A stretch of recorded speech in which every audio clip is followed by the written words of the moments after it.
Imagine a world where you knew that you mattered and you belonged. The people cared about you because we were so darn good at listening to one another, no matter how different we are. That is what Sidewalk Talk is doing by putting listeners on sidewalks all over the world so that we can practice the art of connecting. Join me, founder and director Traci as I interview experts on the fine art of human connection and interview some of our volunteers who've been listening on the sidewalk and even some of the folks that we've listened to. And if you want to volunteer, consider joining us at sidewalk-talk.org. Okay, so you guys all know that listening, play, and learning are my top 3 core values. And Antoinette Weibel, we'll say in German, I started following her on LinkedIn. I just dug her vibe so much. So I actually cold called her. So let me tell you a bit about who she is. She's a Swiss trust and organization researcher, and she's a professor for personnel management at the University of St. Gallen in Switzerland. She studied economics at the University of Zurich. And she studied confidence and control, but her main area of focus is thinking about trust and how we build trust inside organizations. She doesn't toot her horn, so I really want to toot her horn. We have kind of a winding conversation. She called me after. She goes, "Was that good enough?" I'm like, I just want to turn people onto your work. And frankly, I want you to go follow her on LinkedIn because right now she's probably my number one source of getting my learning itch scratched, because the way her mind works, challenging the status quo, thinking about the way capitalism might warp us away from trust building activities and really inviting us to stay in that liminal space of not knowing a little longer in our organizations and in our roles of leadership. And this is right along the lines of listening, right? So this is a really cool lady that I don't think I would have been able to introduce you to had I not been living in Europe. So I cannot wait for you to meet Antoinette Weibel. She's a professor at the University of St. Gallen.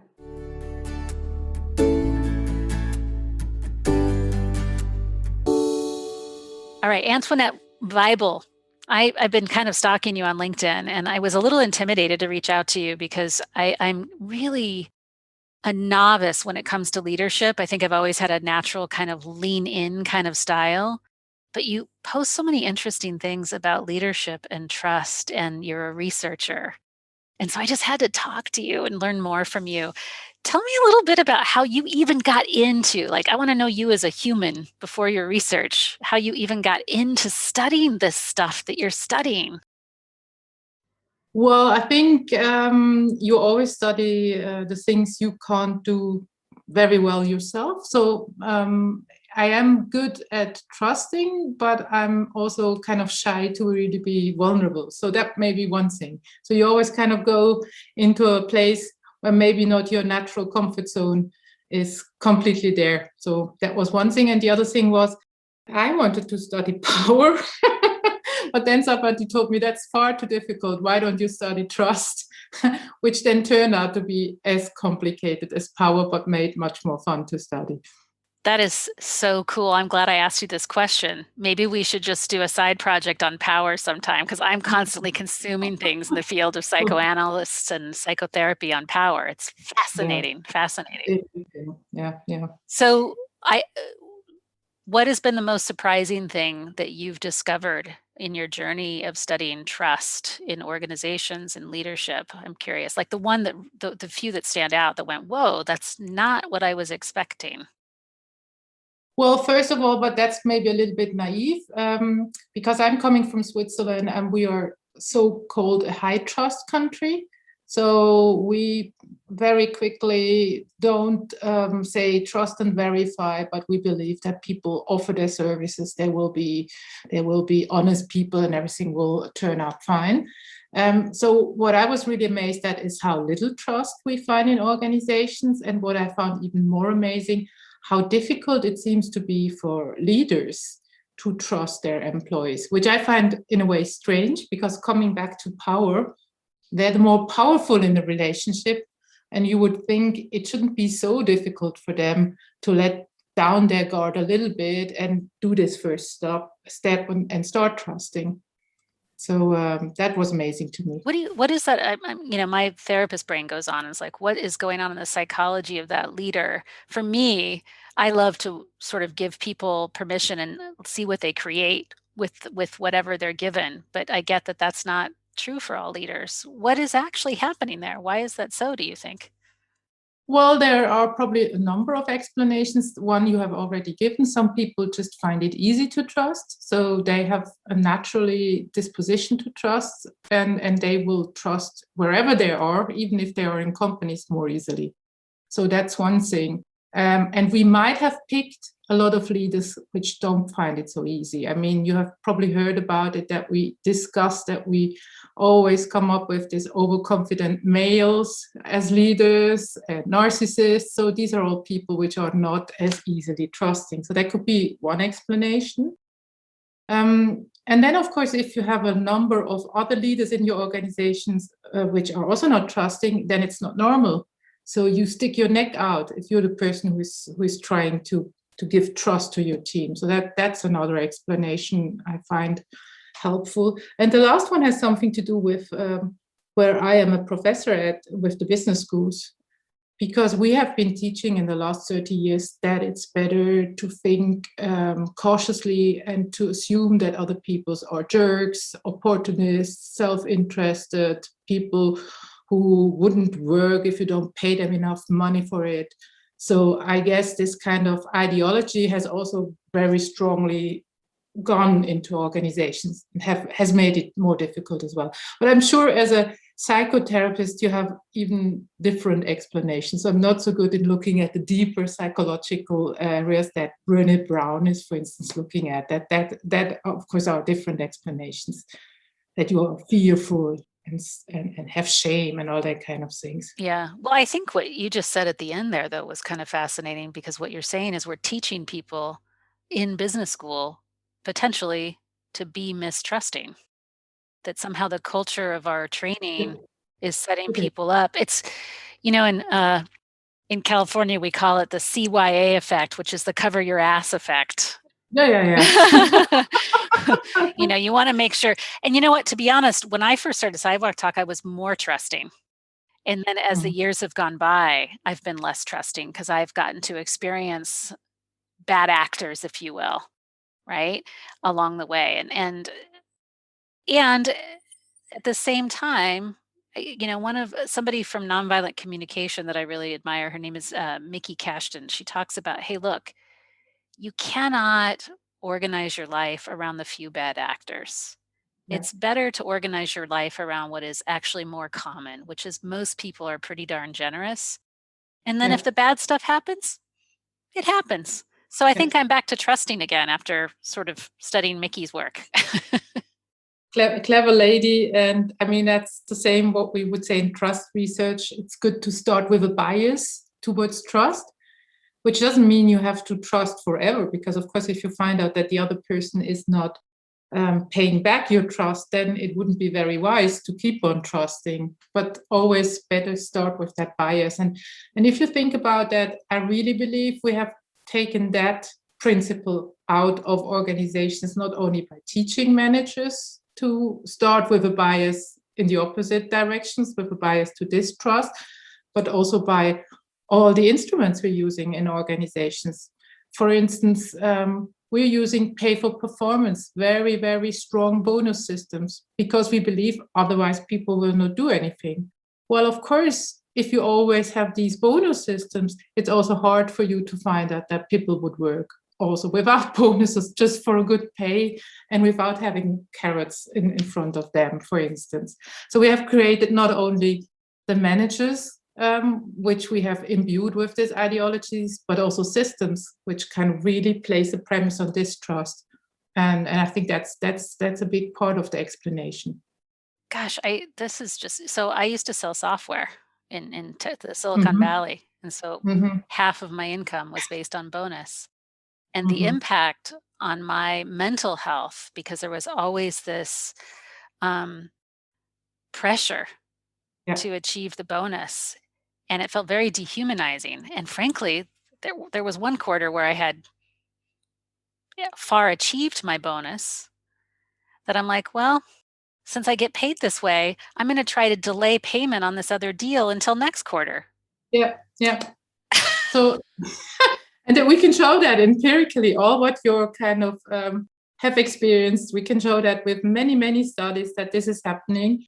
And we can also show that this leads to more sickness days, that you, in the end, you don't have more sales because people do what you were doing in a clever way, because people are clever and are adapting, that you crowd out intrinsic motivation, so they find the job not interesting any longer, that you bring in complete only self-interest, so you create the jerks you were thinking people are, although they weren't before.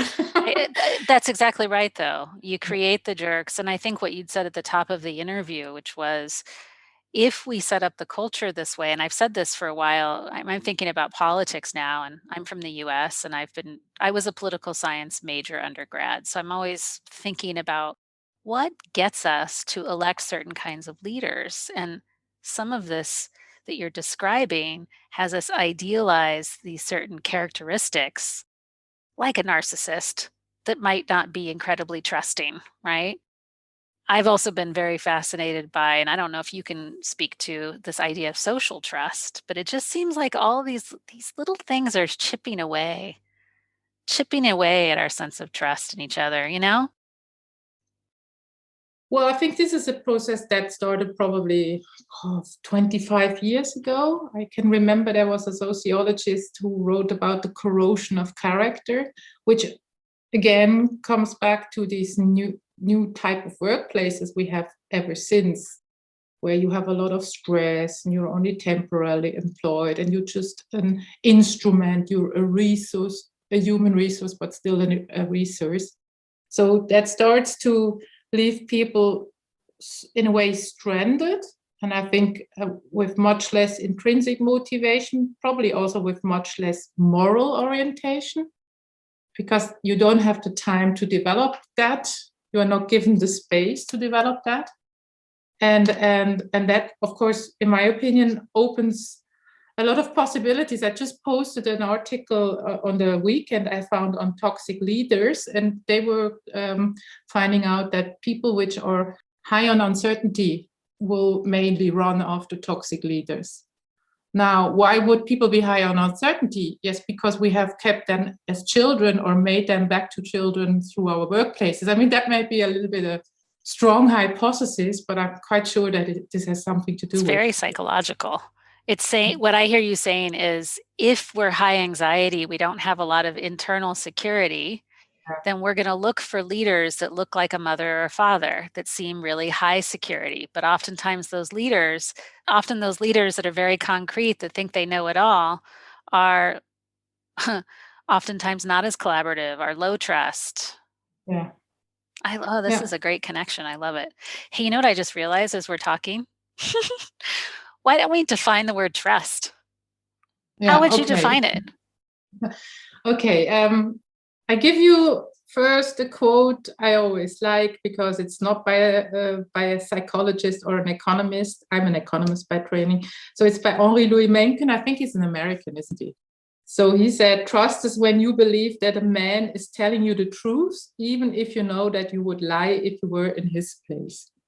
And I find that quite nice, because it shows that you really believe in another person. That's what trust is all about. So you put all your belief in the goodness of another person. And that's why most psychologists say it's a willingness to be vulnerable. Because I believe this person is good, I would also maybe jump from a cliff, because I expect that person to hold me, rather than to let me crash onto the floor or something like that. I think this is the core. It's I'm really daring something because I believe in you, and then we can be a little bit more precise and look what it means to dare and what I really believe in. So that's where we get more complicated. As I hear you talking, what comes to mind is just how big our companies have gotten, right? And is it even possible It just seems like such a hard thing to achieve, trust in multinational organizations where, there's so many layers between people and fostering that level of vulnerability. Well, that's true. But I mean, as humans, we have it. We start with our closest connections. So in a company, it's of course our team where we can trust, and our direct team leader who can show their trust in us. It is also what you feel the organization in. So again, it could be the HR practices, which are either nice for you or the opposite. I mean, you can sense if they have a software which is spying on you, then of course you're not going to trust your employer. So you can sense the intention behind. And then, I mean, Edelman has made a business out of that, the trust barometer. I think it's a public relations company, isn't it, Edelman? So they have kind of also said how CEOs would have to be seen in order that we put our trust in them. Because as you have just talked about the political leaders, but it's the same for all leaders, trust has faltered. And so what I found quite interesting there is that they now found out, oops, it's not that we're looking so much for the brilliant minds who can tell us how the future looks like, but we are now at present looking more for people who have a passion for other people, who maybe love their employees up to a certain degree, if you can put it this way. And who are showing integrity, walk the talk.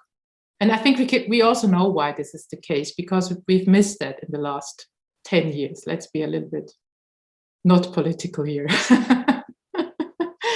Yeah, I was talking to a colleague who she has led bigger teams. We were talking about how it's bi-directional, though. It's not just that we have leaders that are narcissistic. It's back to the thing that you said. We do dehumanize leaders, right? Like I can recall sharing with someone, oh my gosh, I feel super anxious about this thing, or I don't know what the heck I'm doing. And they're like, oh, you can't say that. You're the leader, And I get that, when you're a leader, you're trying to hold the container for everybody. But at the same time, there's this kind of wish for that omnipotent figure sometimes. Yeah, that's true. That's true. Although I'm not so sure if you would look at agile organizations or new work organization, because their people are kind of getting this sense of security through their jobs, because they believe I can contribute here, I can see that I can affect things. So they're coming from a different place. And I think in that case, it's not so difficult. It's probably more difficult in an organization which is still very traditional, or even going towards a new Taylorism with the new, I mean, you've been to Silicon Valley with all the technical gadgets they're now offering to kind of monitor people. But even there, I mean, we found in our research, we looked at technology and trust, that a good leader can make all the difference. I mean, again, then it probably has to be the leader and the way we also select leaders. But if a leader is kind of being more this positive father figure, and holding the space and listening to people and helping them to still thrive in such an environment, then this person is not going to be dehumanized. It's of course a question of how you pick the leaders in such a situation, how you teach the leaders, how you develop the leaders. Yeah. You're making me think about this other piece that we sort of touched on before we started recording, which was this idea of trust, and not just leadership, but then trust. And there's a lot going on in the world around how can we create more engagement amongst our teams? How can we create more well-being? So outside of leadership in and of itself, how are organizations from your research sort of tackling this idea of employee engagement and wellness? Probably two big topics separate, but just wanted to riff with you. Well, I think engagement, you mainly need be given trust in the sense that you are given autonomy, that people entrust you and let you try out things. That's one important thing. And by trying out things, that you're also allowed to fail, because it's about learning, about engaging your curiosity, about being a little bit more playful. And I think if you manage to do that, and companies which are trying to really bring up new ways of working together are working with self-organization, are working with how can we learn from each other, how can we embrace failures as learning events rather than as mistakes. I think then you also have, of course, it's not only engagement, it's really thriving or flourishing what you then get. And I think that's really valid and where we all would want to be, I would say so. Hard to do when there's a bottom line. I mean, if a failure costs you, $10 million in a company that brings in $30 million a year, harder to sort of have those playful failure-related environments, right? Well, but I mean, normally it's not like you have, I mean, you probably have rules for that. I can remember Gore, for instance. Gore has this below the water mark line. So as long as the ship is not sinking, you're allowed to do your experiments. If the ship could be sinking, then of course you first have to discuss whether you want to do things or not. So I'm not probably thinking about this really big mistakes you could do, but it's in your daily work where you have to try out things, and where always some things can happen that are not going the right way. And then it's really about learning, so you don't do the same mistake twice. That's, I think, the main thing about it. I think I'm better at this than anything else I do. Okay. Making mistakes. Yeah, probably we all are, but as a professor and researcher, I'm very detail oriented, and I do have to learn to embrace my mistakes. Let's put it this way. Okay, well, if you ever need help embracing your mistakes, you know who to call, because I'm your gal. Because I'm really good at it. I make lots of them, and I have a good chuckle with myself. But I suspect because my work isn't as detail oriented, it's more fluid. It's like, oh, that's a brush stroke, and I'm just going to make the brush go a different way, or put another color over the top. Not so much with data and research. Yeah. But I mean, of course, you're right. You would also have to look at the type of job, but you can really almost look at any types of job, even at the industrialized jobs. If you look at all the movements such as total quality management and all that kind of stuff, which went through our companies, they were all about learning. So I think that not learning in itself is not the problem. It's, of course, you have to let go a little bit of the control. But in the end, it pays, if that's the point. I mean, I think in the end, it pays. You will have a better profit if you are embracing learning. Yeah. It's funny, as I listened to you, the first software that I sold was knowledge management software. Okay. So remember that? What was that, like 15 years ago? That was all the rage. Six Sigma, black belt, knowledge management people. We've seen it all.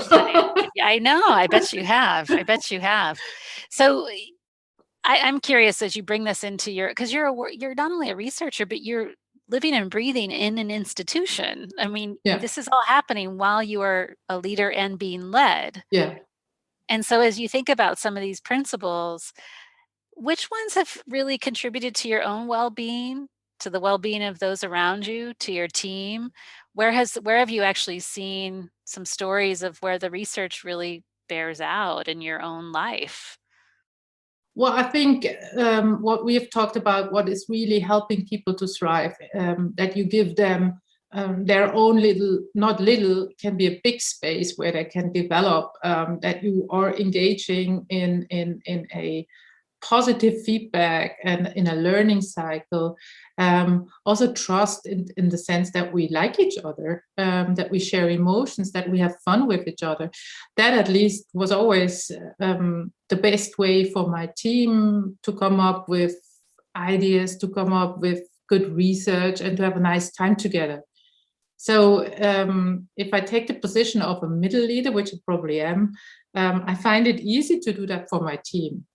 It's much more difficult, however, to do that in the whole institution, because a university, not unlike other big companies, is power play, is male dominance, is lots of people, which I believe are a little bit desperate and lonely, but cannot get out of their rut and they always have to put their masks on.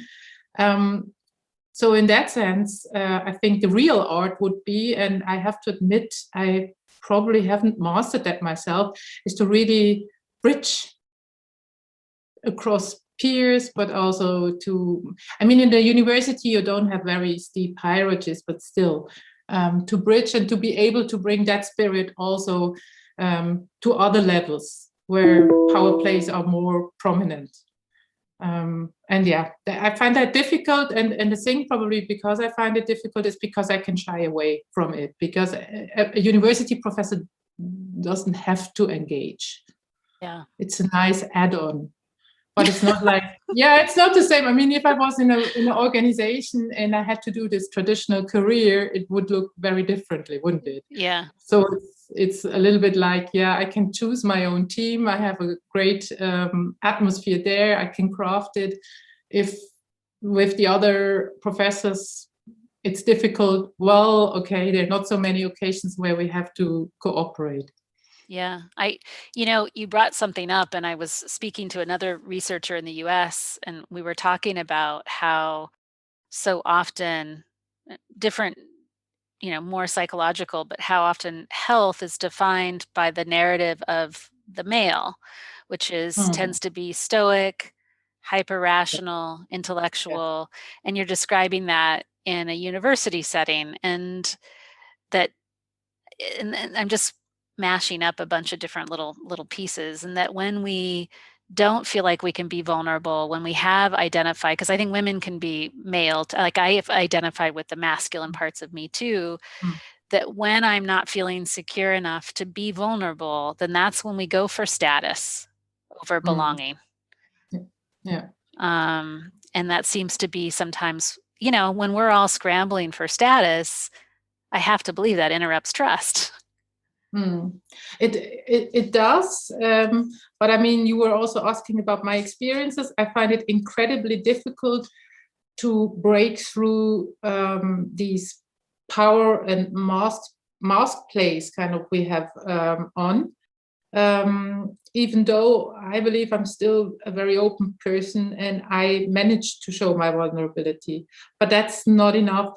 And that's maybe why we started a project now where we want to help middle managers to show appreciation, to show affection even, and not only to their team, but also at least on the peer level, because we believe you're, of course, a better negotiator, you're a better broker between different departments, between the clients and your department, if you're able to do that. But it's very hard. It's very hard.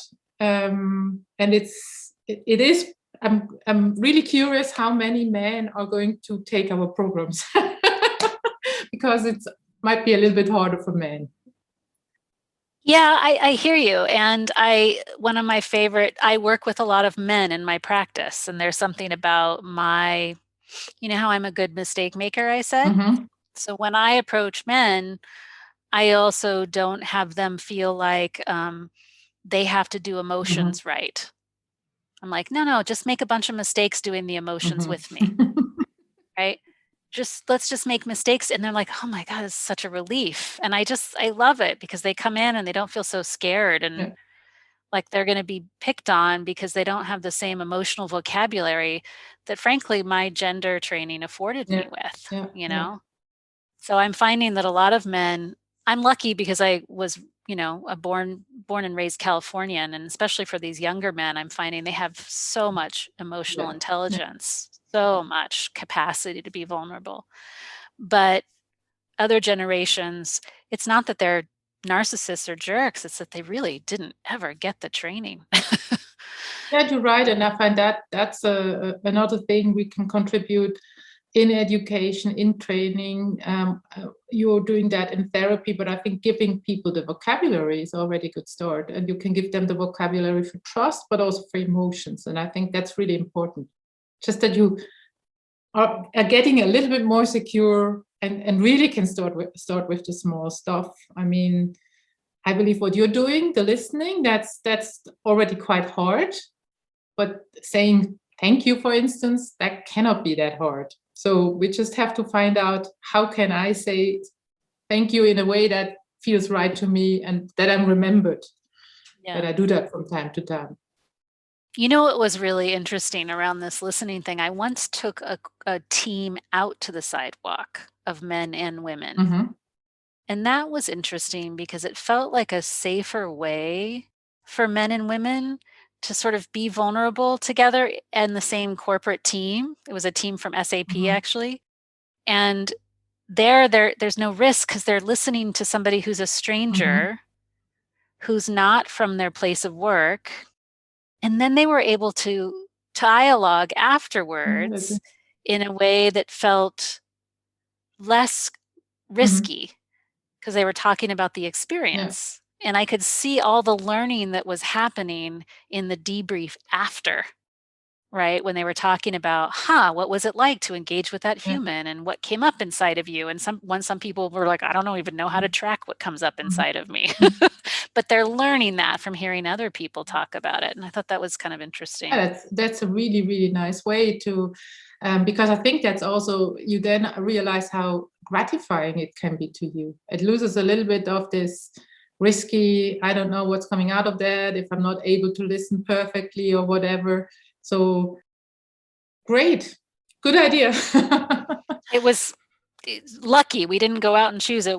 Someone we knew said, hey, will you do this for our team? And I said, sure. And it surprisingly had this, sometimes when we do corporate trainings, it can get a little sterile, right? This is on the street, serving your community, and then having this team building experience, which I guess is why companies also do a lot of volunteering, because I imagine that builds trust amongst teams, right?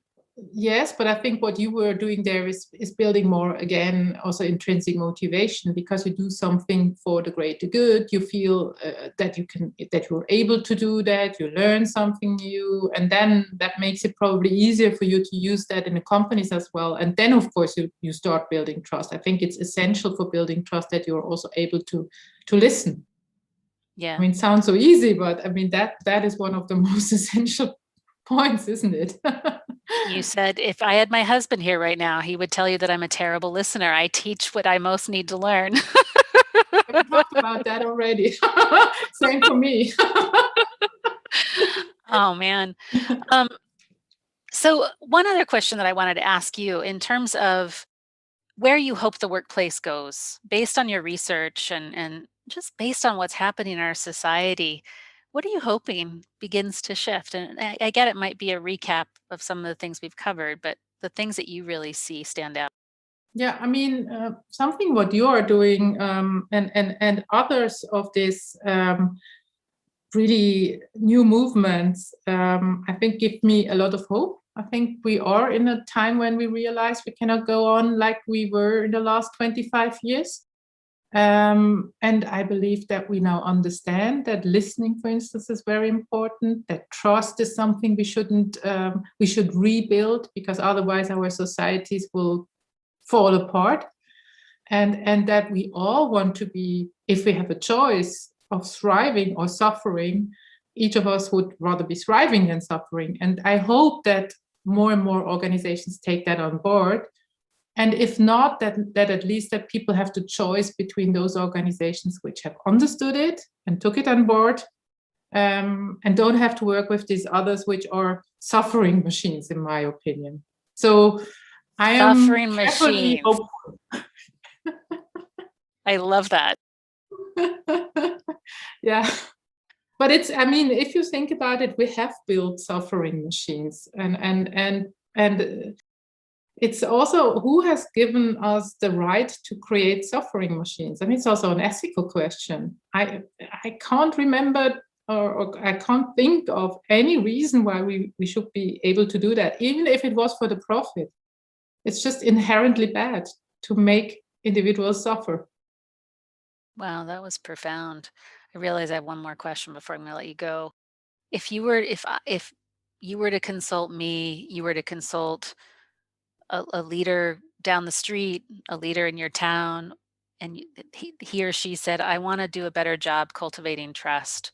What are the top three things that they need to do to cultivate trust? Well, find some interest in your employees, because this is the first step to love your employees. Find out what they do, what they're interested at, when their birthday is. Then, of course, that goes together very well with listening, because you have to listen in order to find the interest. And then if you are interested, you will find things which are to appreciate, and then appreciate more.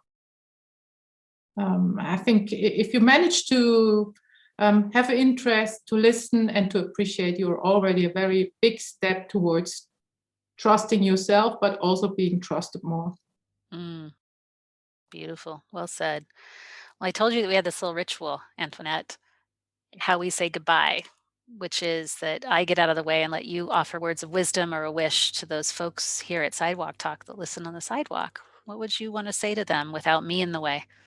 I think I just want to tell you that I find this admirable that you're doing this, and that this is probably one of the biggest steps we can take, each of us, not just talking, but doing something, and doing something like what you are doing, really paying attention to and listening to people. Thank you so much. I'm going to put so much information about some of the papers and things that you've posted on LinkedIn. I appreciate the work that you're doing in the world, and I hope one day you'll write something on power. Not going to promise that. But are we already offline again? We're not offline. Thank you so much, Antoinette, for being here. And everyone that's listening in, please check the show notes where you can find out some more information.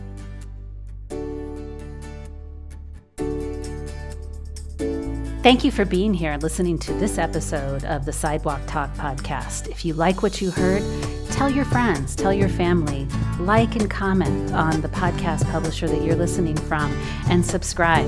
This will help us get the word out about changing our culture to one of connection.